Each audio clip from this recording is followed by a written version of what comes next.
नमस्कार. शाब्बास अकॅडमी प्रस्तुत आणि डिझाईन विभाग प्रायोजित आज आपण देहवेड्या प्रयोगशील शिक्षकांचा जीवनदायी प्रवास सादर करत आहोत. या मालिकेमध्ये ज्यांनी डोंगरांच्या संकल्पनांची विद्यार्थ्यांना आवड निर्माण करून कौशल्याच्या स्विमिंग टँकमध्ये पोहायला शिकवणारे असे एक अभूतपूर्व आणि प्रयोगशील व्यक्तिमत्व श्री संतोष नारायण निकम या देहवेड्या शिक्षकाची कहाणी आज आपण पाहणार आहोत. नमस्कार. नमस्कार सर, आपण या शिक्षण क्षेत्रामध्ये जो प्रवास आतापर्यंत केला याची सुरुवात इंदोली ते निकमवाडी हा सुरुवातीचा प्रवास आपला कसा होता? सुरुवातीला मी सांगतो की माझे वडील एक माध्यमिक शिक्षक होते आणि ज्या वेळेला ते शिक्षक होते त्यावेळेला त्यांना जो गावात मिळणारा मान सन्मान आहे तो पाहून एक मनात इच्छा झाली निर्माण की आपणही शिक्षक व्हायला हवं. त्यानंतर MPSC द्वारे ते अधिकारी झाले. अधिकारी झाल्यानंतर शिक्षण क्षेत्राशी संबंध त्यांचा आला. उपशिक्षण अधिकारी म्हणून ते झाले सिलेक्ट. मग त्यावेळेला अनेक शिक्षकांच्या बरोबर संपर्क आला आणि मग त्यातून चांगल्या शिक्षकांशी संपर्क आल्यानंतर आपणही असंच काहीतरी केलं पाहिजे हे लक्षात आलं. आणि मग 12वी नंतर सायन्सला चांगले मार्क पडून सुद्धा बऱ्याच शाखांमध्ये संधी उपलब्ध असताना मी D.Ed ला जाण्याचा निर्णय घेतला. D.Ed झाल्यानंतर लगेचच मार्क चांगली मिळाल्यामुळे नोकरी लागली. भुईंज येथे नोकरीची सुरुवात झाली. भुईंजला 7 वर्ष काम केलं आणि नोकरीच्या सुरुवातीच्या काळामध्ये आपल्याला ज्या सहकार्यांच्या बरोबर राहायला मिळतं असे माझे शिप्पा भोसले म्हणून मुख्याध्यापक आहेत. त्यानंतर जयसिंग कुंभार सर आहेत. विजय भांगरे नावाचे केंद्र प्रमुख होते. या व्यक्तींनी अनेक गोष्टी काटेकोरपणे कशा करायच्या, व्यवस्थित कशा झाल्या पाहिजेत, त्याच्यामध्ये अचूकता कशी आणायची, ह्या गोष्टी मला त्यांच्याकडून शिकायला मिळाल्या आणि त्याचाच फायदा मला निकमवाडी या शाळेत बदली झाल्यानंतर मिळाला. निकमवाडीला गेल्यानंतर गणेश लोकरे आणि धनवंती कांबळे हे दोघे जण तिथं होते. आम्ही तिघांनी मिळून सुरुवात केली आणि अभूतपूर्व असं काम उभं राहिलं. म्हणजे सांगायला आनंद वाटेल की निकमवाडी शाळेला राज्यातील सुमारे 30 ते 35 हजार शिक्षकांनी भेट दिली. फक्त भेट देण्याचं कारण एकच की त्या मुलांची गुणवत्ता एवढ्या टॉप क्वालिटीची काय हे पाहण्यासाठी. महाराष्ट्र शासनाने एक JR काढला आणि त्या JR मध्ये स्पष्ट उल्लेख केला की राज्यातल्या प्रत्येक शिक्षकानं या शाळेला एकदा तरी भेट दिली पाहिजे.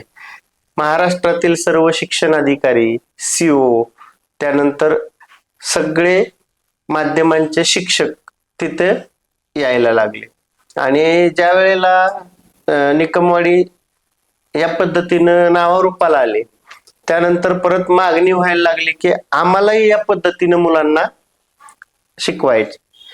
तर आम्हालाही तोपर्यंत माहित नव्हतं त्याला ज्ञान रचनावाद म्हणतात. बरोबर. आम्ही मुलांना सोप्या पद्धतीनं कसं समजेल या दृष्टीनं काम करत होतो.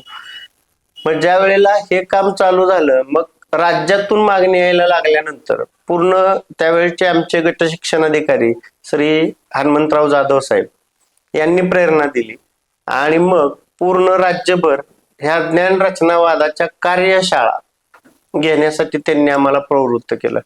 राज्यभरात जवळपास 83 कार्यशाळा घेतल्या. प्रत्येक ठिकाणी संपूर्ण तालुक्यातले शिक्षक गोळा केले जायचे आणि त्या ठिकाणी पूर्ण तालुक्याला एका वेळी मार्गदर्शन देण्यासाठी आमचे एक 5 जणांची टीम साहेबांनी बनवली होती. मग अगदी इकडे गडचिरोली पर्यंत लोकांना प्रशिक्षित करण्यापासून मुंबई पासून गडचिरोली पर्यंत 83 कार्यशाळा आम्ही त्या काळामध्ये घेतल्या. मला तोच प्रश्न विचारायचा होता की ज्ञानराष्ट्रवाद ही संकल्पना आणि त्याचा गवगव हा 2010 नंतर 11 नंतर जास्त झाला. परंतु तुम्ही जे काम केलं आतापर्यंत निकमवाडी शाळेमध्ये जी सुरुवात केली ती सुरुवात ही विद्यार्थ्यांना अध्ययन कसं करावं या संदर्भातील ती सुरुवात होती. बरोबर. जी सुरुवात तुम्हाला आज महाराष्ट्र नव्हे तर देशाच्या बाहेर कॅनडा आणि स्वित्झर्लंड या ठिकाणी घेऊन गेली. हा जो प्रवास सुरुवातीचा होता निकमवाडी शाळेतून जो विद्यार्थ्यांना तुम्ही एक शिकवण्याची साध्या सोप्या साहित्यातून जी सुरुवात केली ती नक्की काय होती? याचं श्रेय जातं जाधव साहेबांना. आपल्या इथे वाई तालुक्यामध्ये एक शाळा आहे. ती शाळा अशी आहे की त्या शाळेमध्ये तुम्ही 10 लाख रुपये डोनेशन घेऊन गेलात तरी तुम्हाला प्रवेश मिळत नाही. अच्छा. कारण ती शाळा फक्त वंचितांच्या मुलांसाठी आहे. म्हणजे जे भिकारी आहेत, मैला साफ करतात, भंगार गोळा करतात, की जे आपल्या मुलांना शिकवू शकत नाहीत, त्या मुलांना तिथं मोफत शिक्षण दिलं जातं. अच्छा.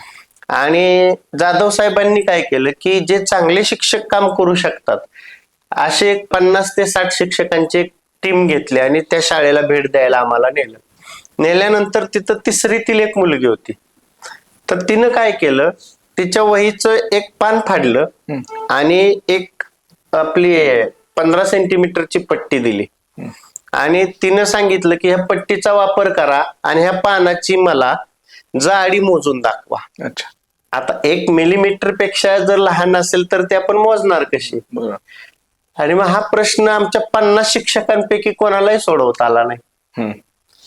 आणि मग त्या मुलीनं आम्हाला ते उत्तर कसं काढायचं हे सांगितलं. तिनं वही घेतली, त्या वहीची जाडी त्या पट्टीनं मोजली, त्या वहीमध्ये पानं किती आहेत ते मोजली आणि त्याचा भागाकार करून एका पानाची जाडी किती मिलीमीटर आहे हे आम्हाला सांगितलं. त्यावेळेला आम्हाला कळालं की आपण फक्त म्हणतो मी चांगला शिक्षक आहे, आपण चांगले शिक्षक नाही, आपण मुलांना शिकवू शकत नाही. आपण मुलांना त्या पद्धतीची परिस्थिती, त्या पद्धतीचं वातावरण, त्या पद्धतीची साधनं तयार केली पाहिजेत.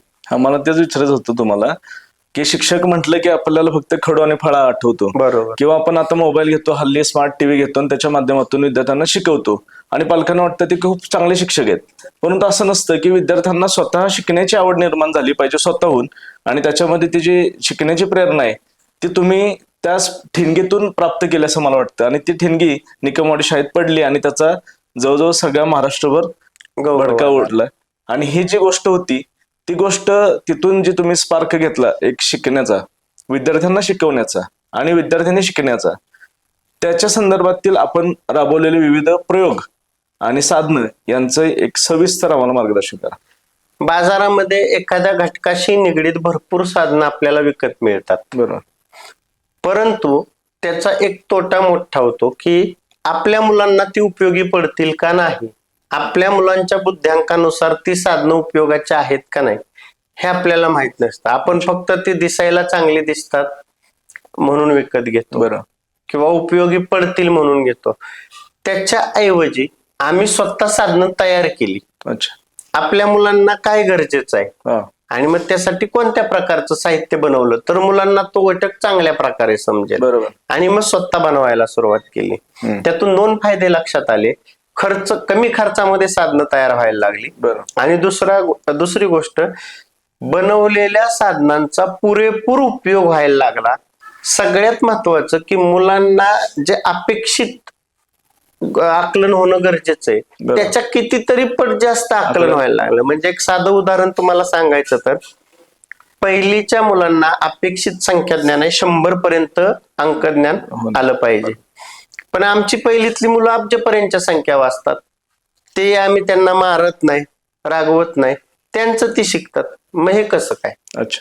बऱ्याच जणांचा हा प्रश्न आहे मला की पहिलीच्या मुलाला अब्जाच्या संख्यांची गरज काय. बरोबर. मग तसा जर प्रश्न कोणी विचारला तर माझं एक त्याला साधं उत्तर असतं, चांगलं साताऱ्यात राहतोय आपण, हिमालय पार करण्याची जिद्द ठेवण्याची गरज काय. बरं. रोजचं आपल्याला जेवण मिळते, सगळं इथं सुविधा उपलब्ध आहेत, मग हिमालयात जायचं कशासाठी. त्या पद्धतीनं काहीतरी ध्येय, काहीतरी आपल्या पुढं टार्गेट असल्याशिवाय आपण ते करू शकत नाही. बरं, त्या मुलांना कुठे रागवायचं नाहीये, मारायचं नाहीये, बरोबर, कुठलंही त्यांना दबाव नाहीये. आणि हसत खेळत लाखांमधील साधन पण विकत घ्यायचं नाही. हा, हसत खेळत त्यांच्या समोर उपलब्ध साहित्यावरती ते शिकतायत आणि या पद्धतीने त्यांच्या गुणवत्तेमध्ये वाढ होण्यासाठी प्रयत्न. मला हाच प्रश्न तुम्हाला विचारायचा होता की आज देखील आपण जे आता शाळेत आहात ढोरशीच्या, या शाळेतील पहिलीचा विद्यार्थी जेव्हा अब्जापर्यंतच्या संख्यांचं त्याचं लेखन, वाचन आणि त्याच्यावरील विविध क्रिया हा सहजपणे करत असताना एक पालक तिथे येऊन बघतो, ते त्याचं नकळत आपलं शूट करतो आणि शूट केल्यानंतर ती गोष्ट जेव्हा व्हायरल होते आणि व्हायरल झाल्यानंतर कॅनडात असणाऱ्या शिक्षण मंत्र्यांच्या समोर हा आपला व्हिडिओ जातो की अब्जापर्यंतच्या संख्या विद्यार्थी पहिलीचं वाचतोय. जेव्हा ही गोष्ट त्यांना कळते तेव्हा त्यांनी आपलं दूत आपल्या महाराष्ट्रातील एका ढोरशी या ठिकाणी असणाऱ्या दुर्गम शाळेमध्ये तो पाठवतात आणि आपल्या या ज्ञानरचनावादी अध्यापन पद्धतीचं 5 दिवस राहून स्वतः अनुभव घेतात. ही जी गोष्ट होती ही विद्यार्थ्यांपर्यंत आमच्यापर्यंत संख्या विद्यार्थी कसा वाचू शकतो हा एक प्रश्न आहे.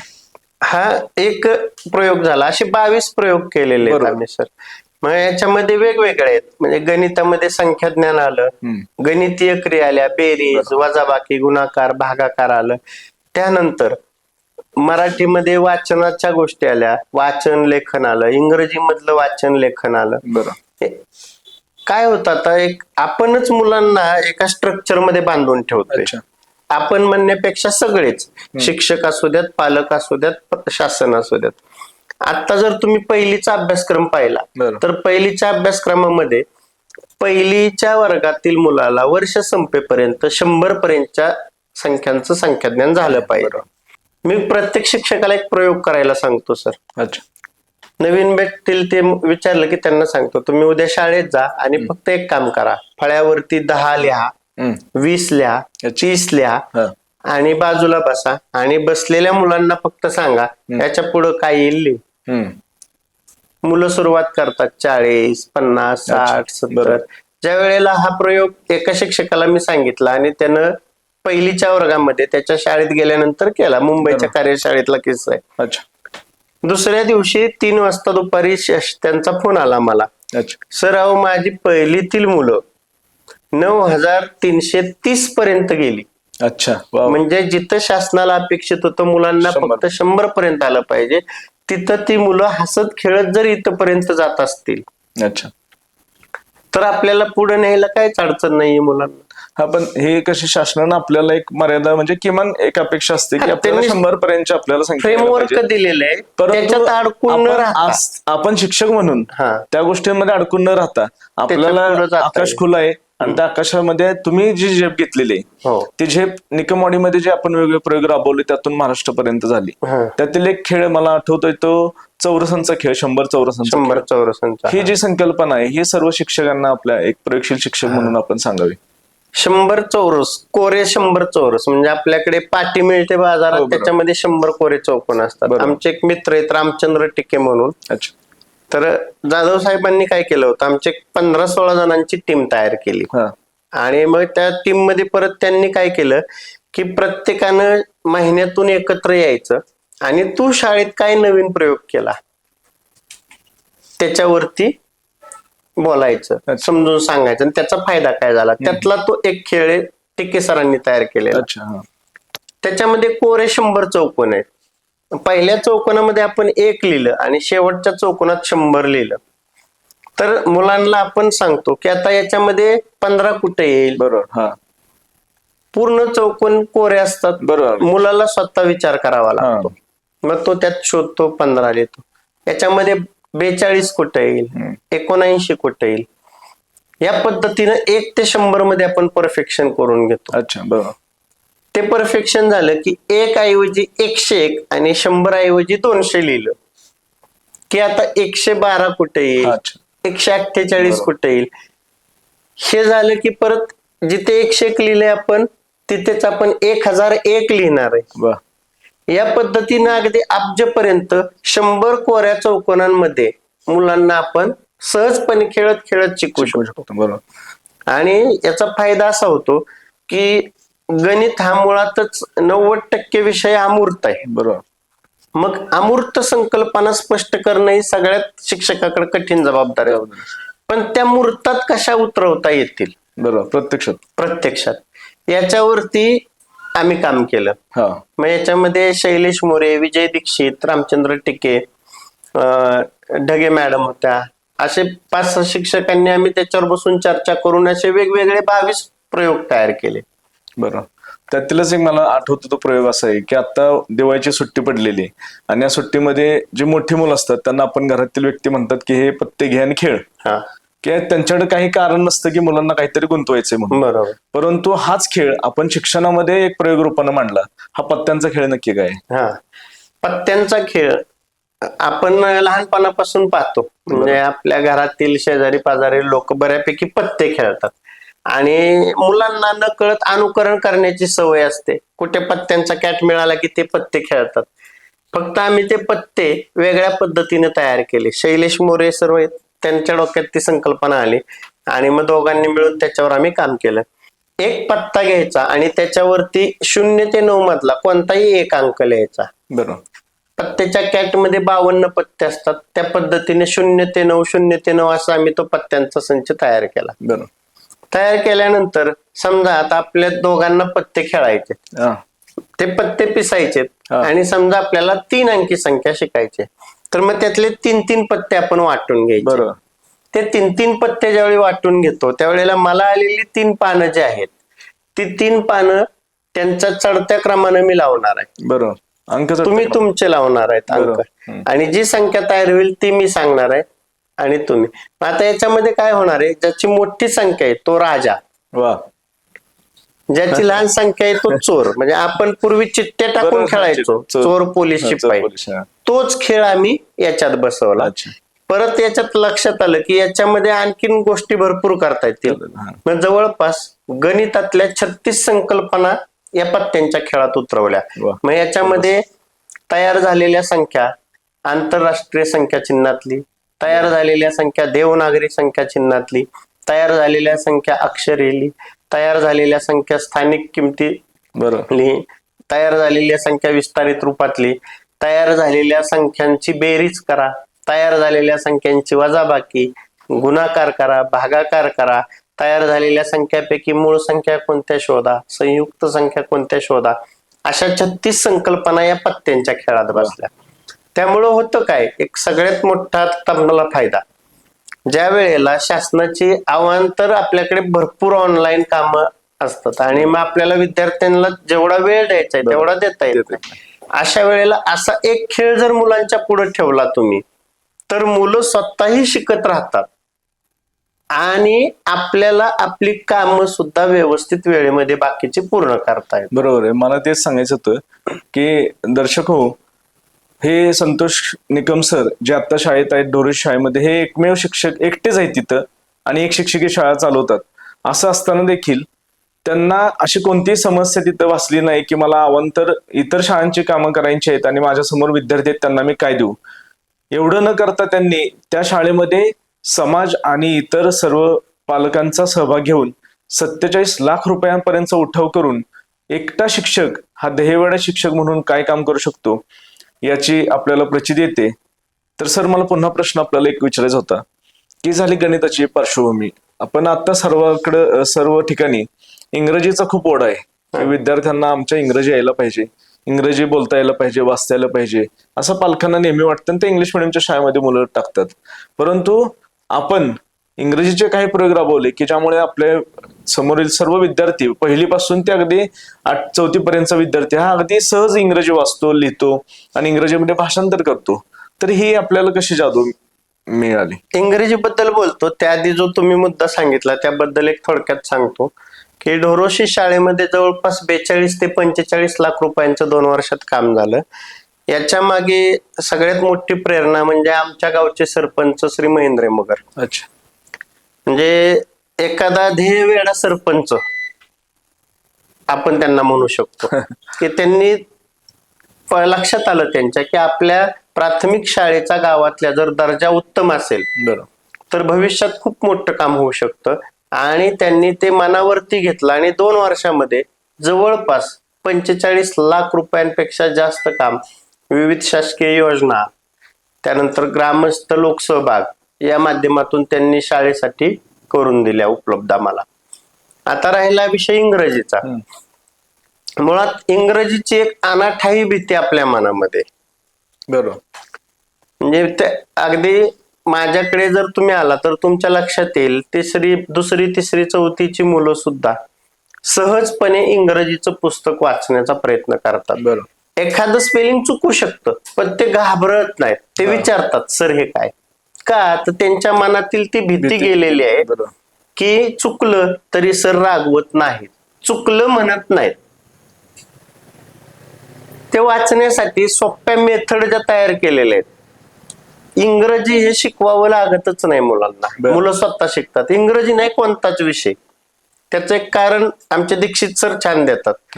म्हणजे आपण सगळे सायकल चालवतो, आपल्याला सायकल चालवायला कोण शिकवली?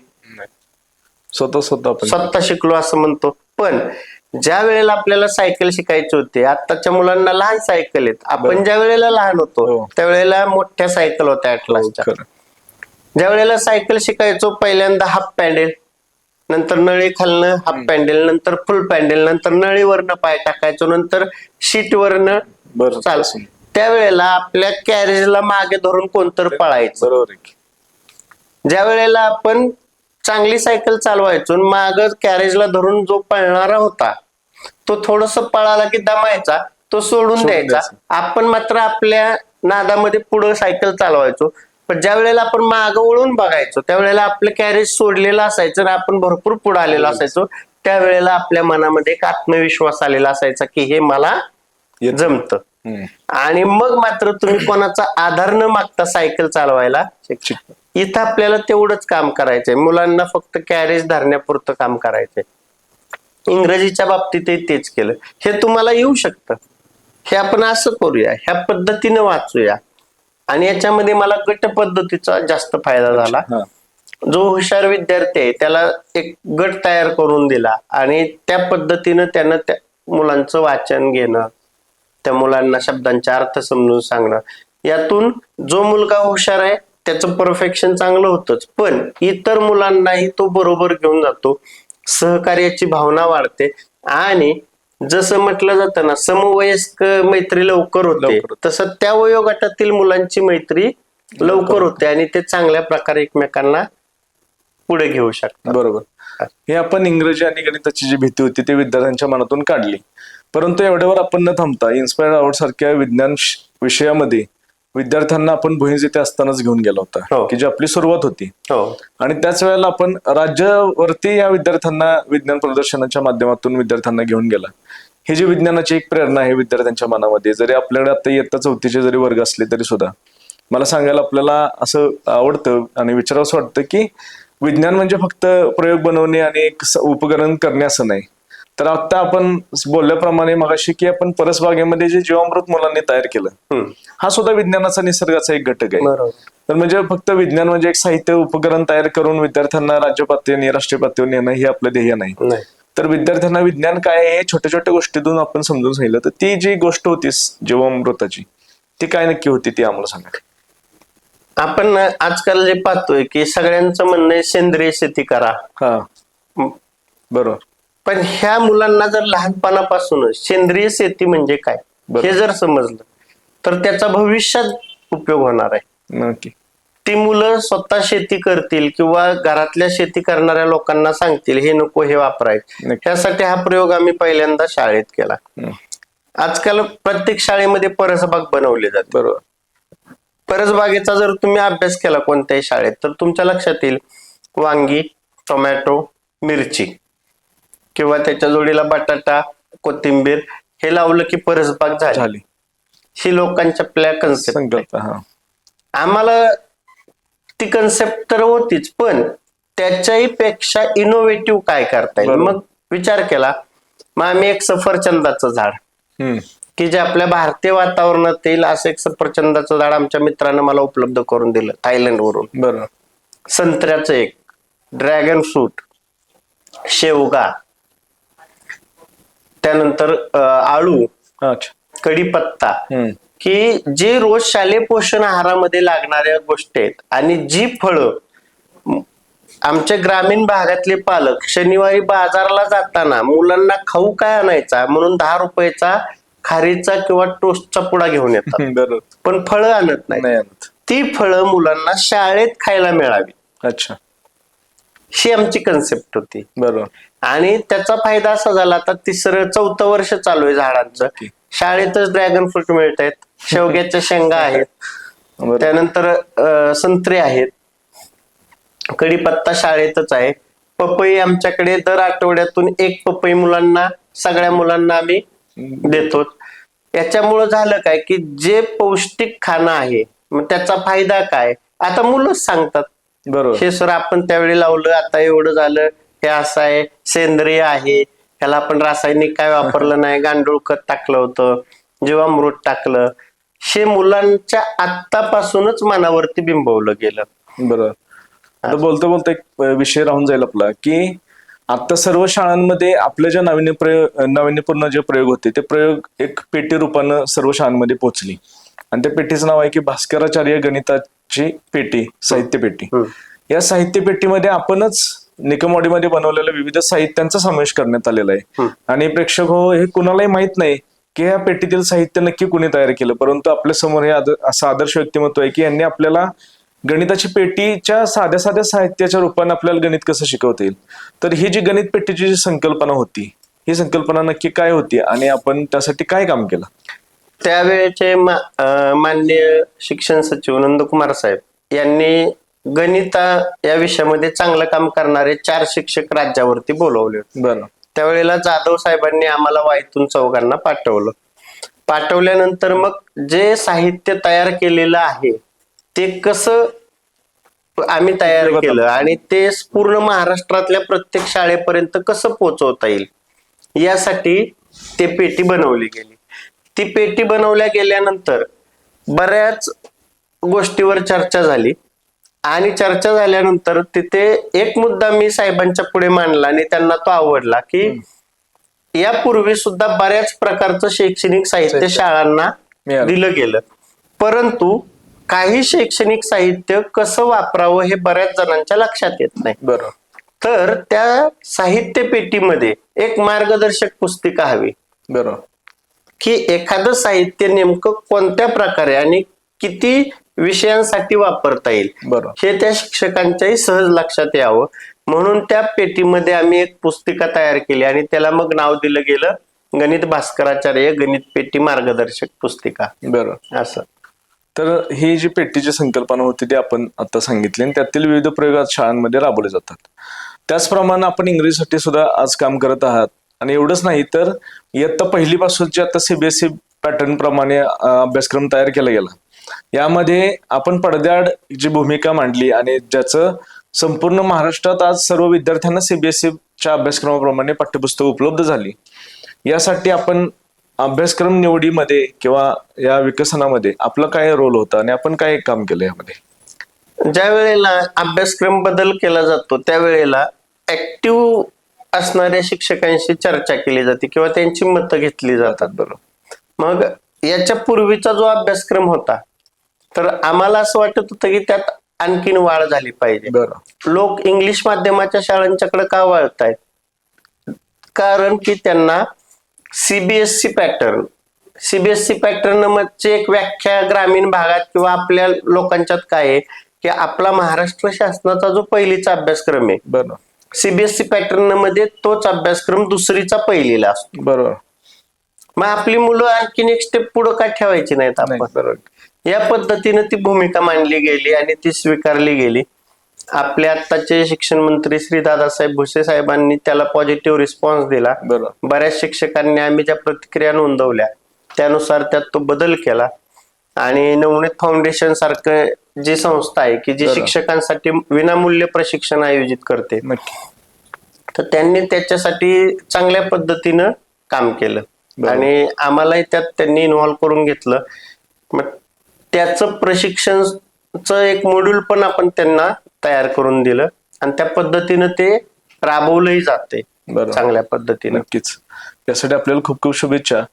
आता पुढचा प्रश्न असा आहे की आपण निकमवाडी शाळेतून पाटणमधील अतिदुर्गम असणाऱ्या एका डोंगरावरील ढोरोशी नावाच्या शाळेची निवड आपण स्वतःहून केली आणि ती निवड केल्यानंतर आपण केलेली निवड शाळेची ही सार्थ ठरावी म्हणून गेल्या 5 ते 6 वर्षांमध्ये आपण जो शाळेचा कायापालट केला, या कायापालटाची सुरुवात कशी झाली आणि आजपर्यंत आपण या शाळेमध्ये या शाळेला आज सातारा जिल्ह्याची स्वच्छ सुंदर शाळा, आदर्श शाळा म्हणून जिल्ह्यातील प्रथम पारितोषिक आपण या शाळेला मिळवून दिलं आणि मुख्यमंत्री माझी शाळा सुंदर शाळा या शासकीय उपक्रमामध्ये तालुक्यातून 2य क्रमांक प्राप्त करून 2 लाखाचं बक्षीस आपण शाळेला मिळवून दिलं.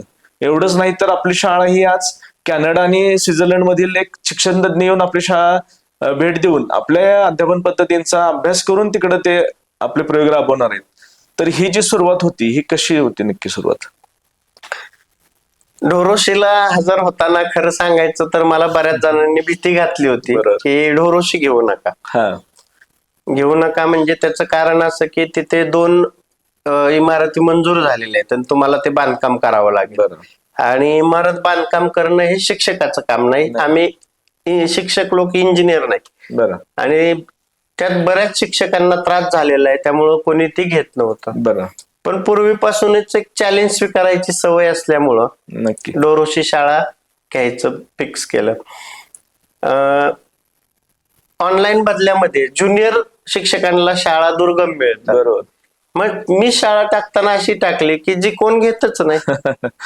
त्यामुळे मला ती सहज मिळून गेली. बरोबर ती मिळाल्यानंतर ज्या वेळेला सुरुवातीला शाळा पाहिली त्यावेळेला शिक्षण संचालक श्री सुनील मगर साहेब यांच्याशी मी जाऊन भेटलो. ते त्या गावचे नागरिक आहेत. बरं आणि मग त्यांनी मला फक्त एक शब्द दिला, तू निकमवाडीत केलं तसं गुणवत्तेचं काम इथं कर.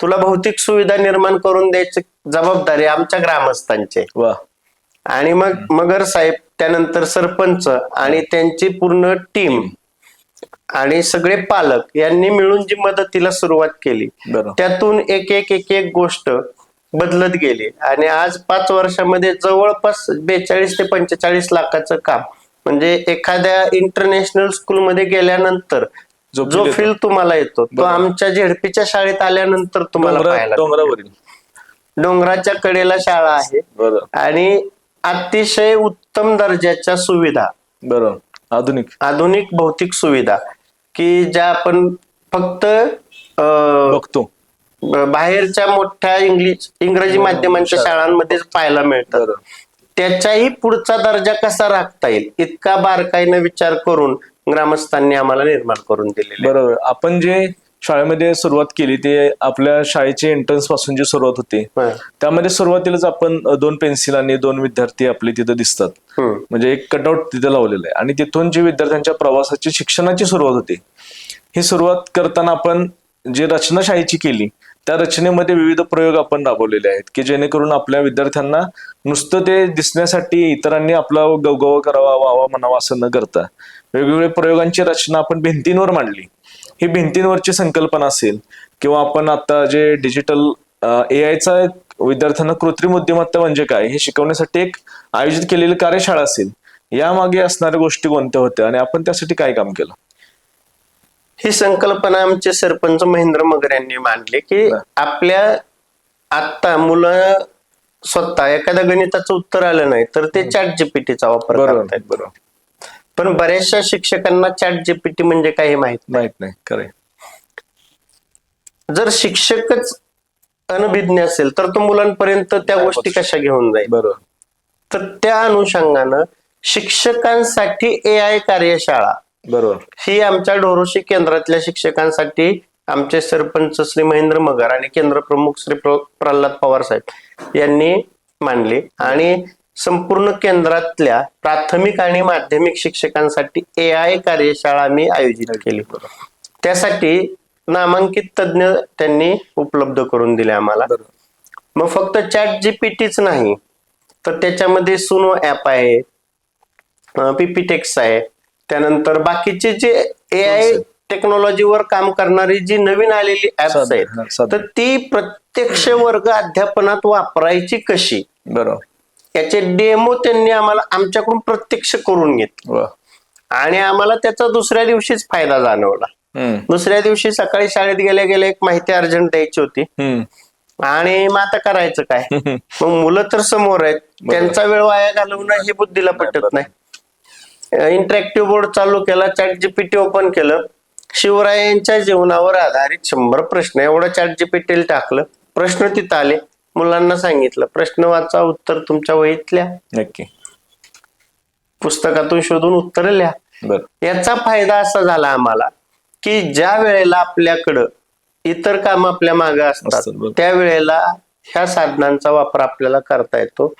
दुसरी गोष्ट ह्या कार्यशाळेचा असा होता की जेवढी ही साधनं आपल्याला सुलभ आहेत त्याच्याही कितीतरी पट धोकादायक आहे. नक्कीच. पण ते आपल्या लोकांना वापरताना झालेल्या चुकानंतर लक्षात येतं. तर त्या कोणत्या चुका होऊ नयेत यासाठी सुद्धा त्याचा आम्हाला उपयोग झाला. आणि त्या कार्यशाळेला आमच्या तालुक्याच्या गट शिक्षणाधिकारी श्रीमती दीपा बोरकर मॅडम या स्वतः आल्या आणि त्यांनी स्वतःचे डेमो दाखवले. म्हणजे बरोबर. त्या स्वतः ChatGPT कशा पद्धतीनं वापरतात. नक्की. आणि एवढ्या मोठ्या तालुक्याचा कारभार एक महिला अधिकारी करत असताना ChatGPT द्वारे ते किती सोपं होतं नक्की.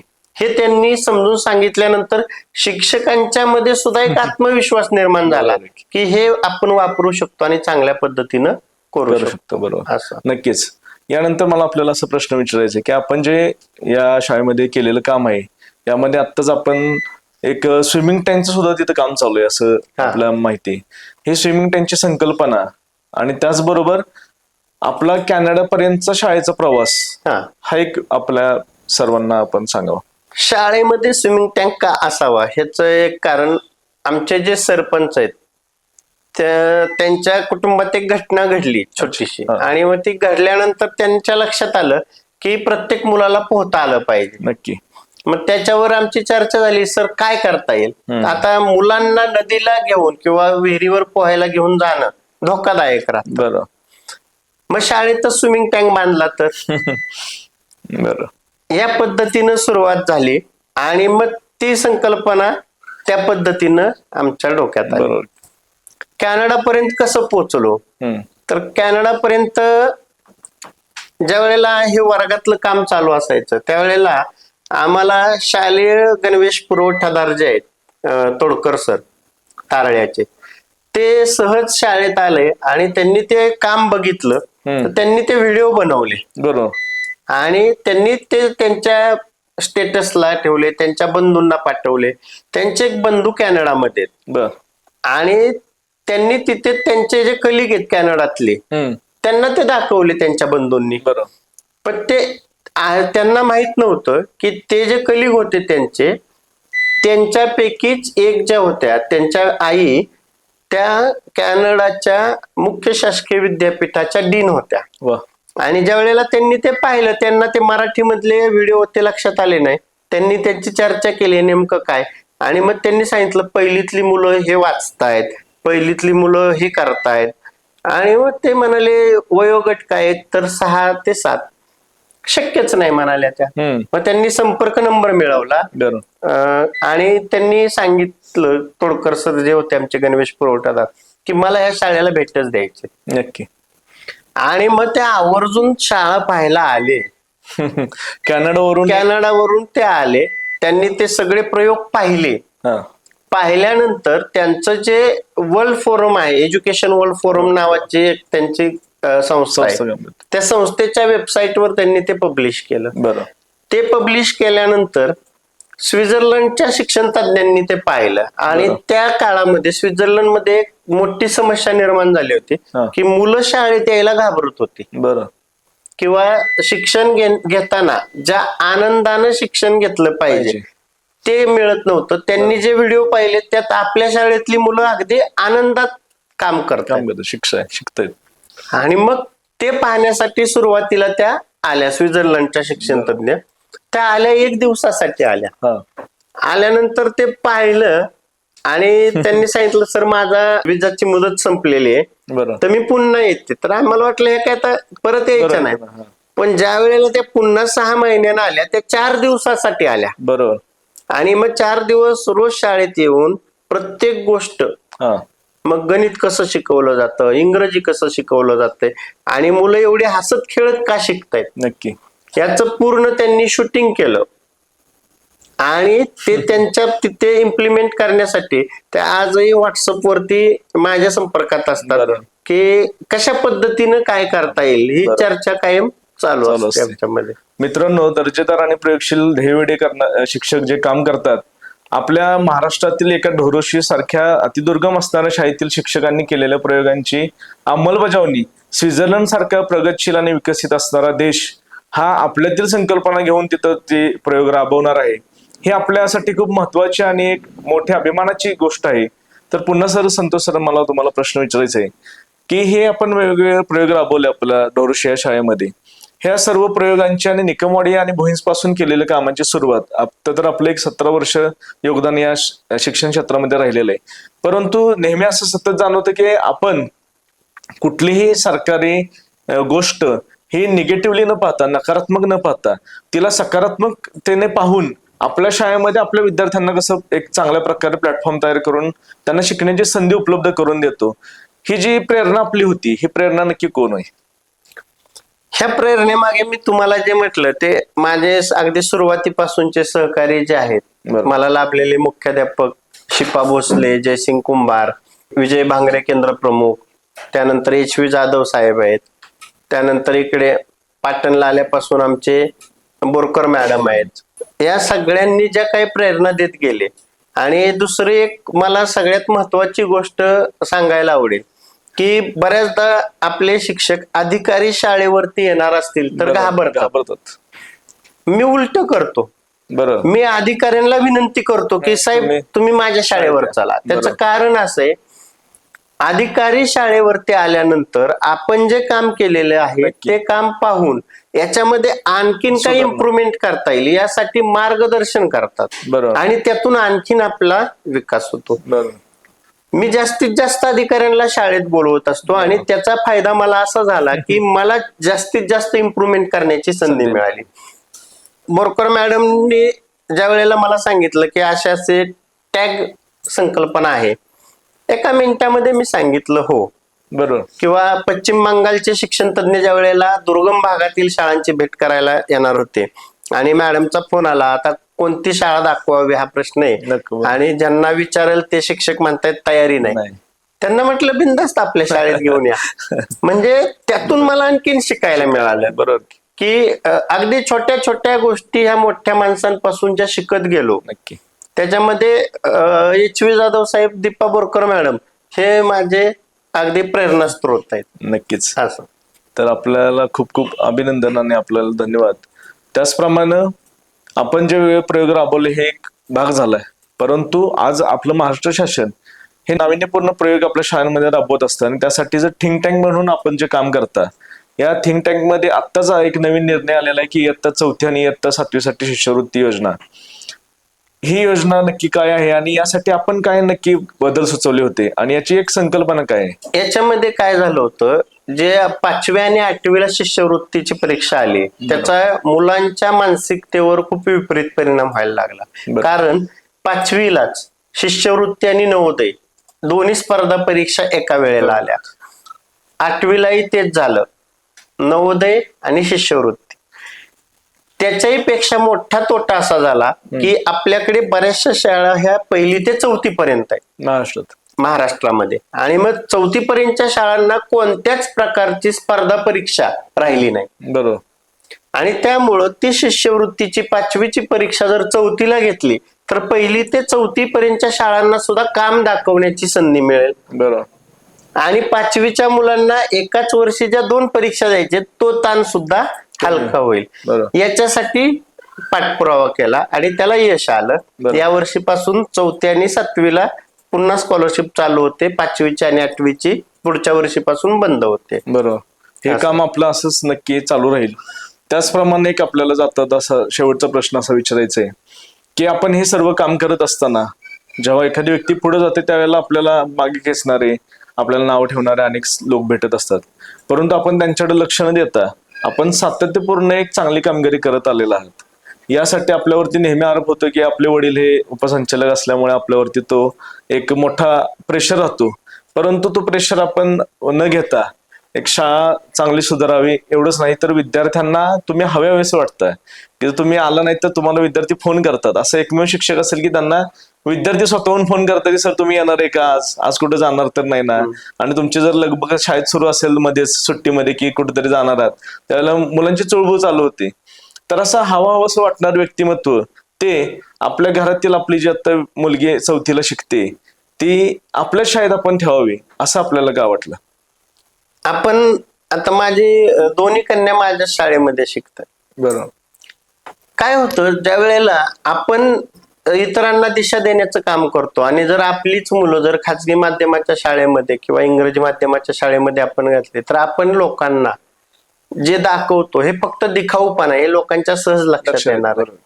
पण माझी मुलगी माझ्याच शाळेत शिकते जिल्हा परिषदेच्या, आणि तरी सुद्धा ती खूप पुढे जाऊ शकते, हे ज्या वेळेला लोकांच्या लक्षात येतं त्यावेळेला लोक आपल्यावरती विश्वास ठेवून त्यांची मुलं इंग्रजी माध्यमाच्या शाळेत न घालता आपल्या शाळेमध्ये घालतील. हा एक त्याच्या मागे विचार आहे. आणि राहिला विषय वडिलांचा, वडील जरी अधिकारी असले तरी तुम्हाला एक किस्सा सांगायला आवडेल मला. नोकरीच्या सुरुवातीला मला माझ्या गावापासून 3 किलोमीटरवरची शाळा मिळत होती. बरं. तर वडिलांनी आमच्या इथं अधिकाऱ्यांना सांगितलं त्याला गावाजवळची शाळा देऊ नका, त्याला लांब टाका. म्हणून मला, गाव आमचं कराड तालुक्यातलं आहे पण मला वाई तालुक्यात टाकलं गेलं. का तर गावाजवळ राहिला तर हा नोकरीपेक्षा शेतीमध्ये जास्त गुंतून राहिला. बरं. या पद्धतीनं त्यांनी पहिल्यापासून. आणि दुसरी गोष्ट, वडील साहेब आहेत म्हणून जर काही चुकीचं वागलास तर तुझं काय खरं नाही.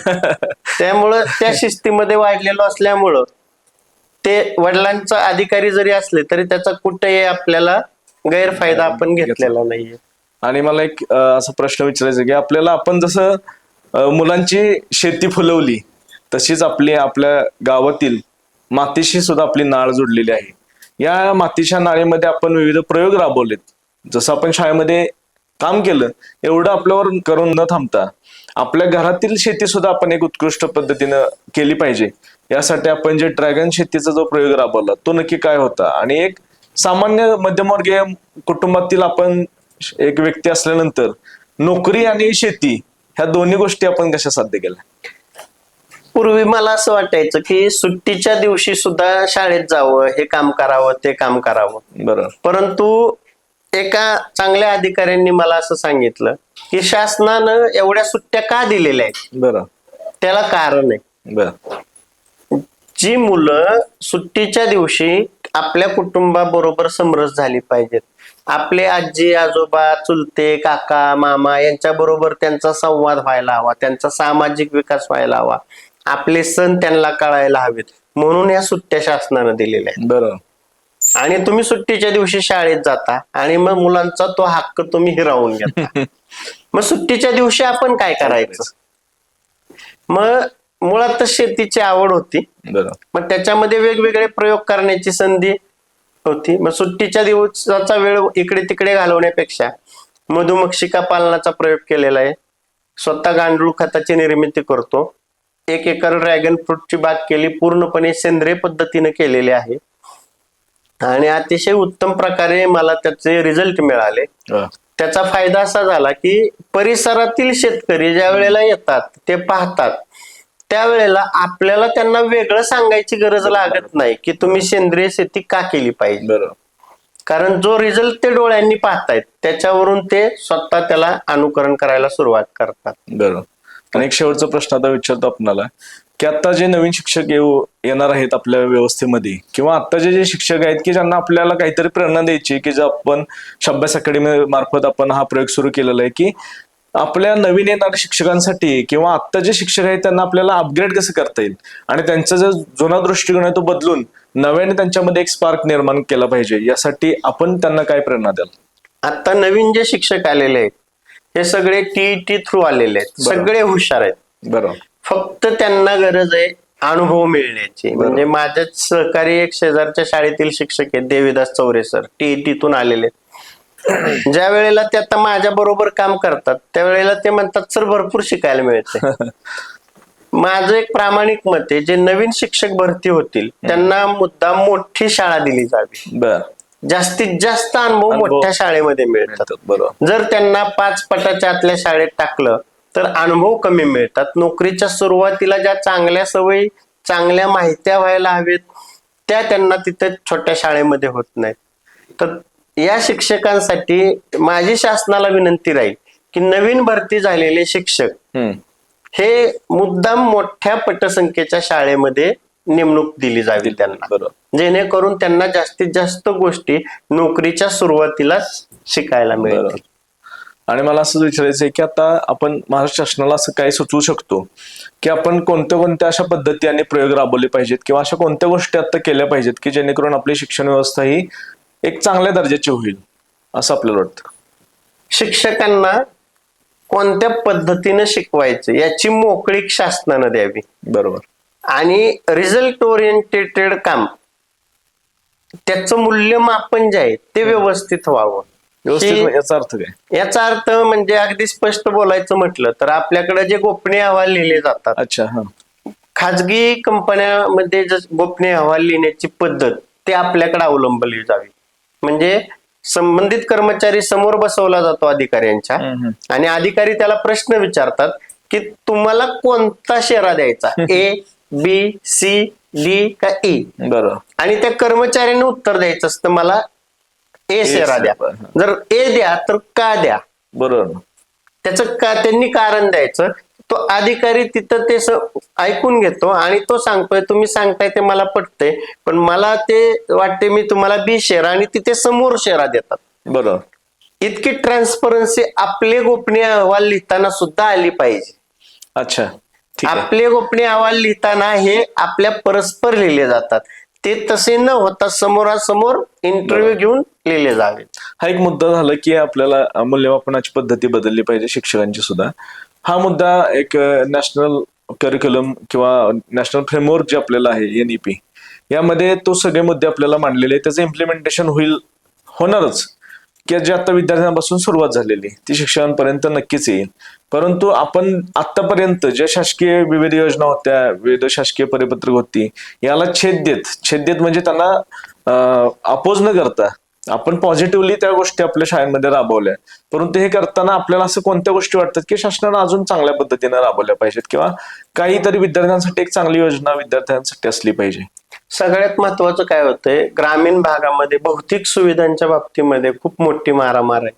बरोबर. म्हणजे आता आमचे ढोरोशी ग्रामस्थ जागरूक आहेत म्हणून ते झालं, पण प्रत्येक गावातच असं होईल असं नाही. अशा ठिकाणी शासनानं स्वतः लक्ष घालून पायाभूत सुविधांची चांगली उपलब्धता तिथं करून द्यावी. नक्की.